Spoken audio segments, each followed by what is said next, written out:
تو 2017 میں اوورسیز کو ووٹنگ رائٹس نواز شریف دے سکتے ہیں. جو EVM ہے الیکٹرانک ووٹنگ کے ذریعے ووٹ دینے کا وہ امینڈمنٹ ہوئی ہے. اس لیے آپ کو انفارمیشن نہیں، میں آپ کو بات کر رہی ہوں کہ اگر آپ سوال کریں تو آپ کو انفارمیشن بھی مل جائے گی. دوسری بات آپ کا رائٹ بھی ہے، آپ کا ملک بھی ہے اور اس کی ہم عزت بھی کریں.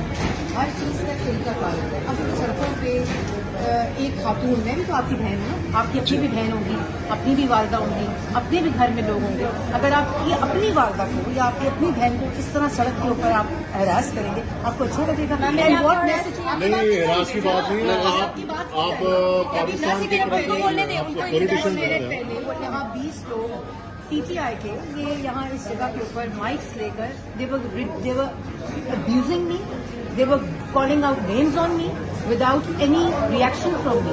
This is not way, no way. مسجد نبی میں اکیلی تھی، یہی بات وہاں لکھی کہ مجھے فرق نہیں پڑتا، میرے قد میں اضافہ ہوتا ہے by showing patience and tolerance.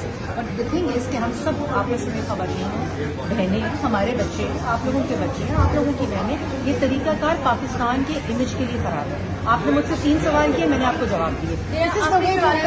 This is the way to have a decent discourse. So what is the way for us, overseas Pakistanis, to, what is the proper way that you are saying appropriate way?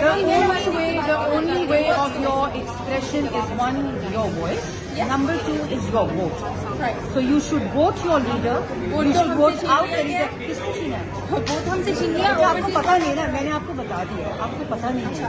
اگر آپ کو جو میں نے information دی ہے وہ information public information آپ نے میری اور بات انٹرنیٹ پہ موجود ہے. ٹھیک ہے.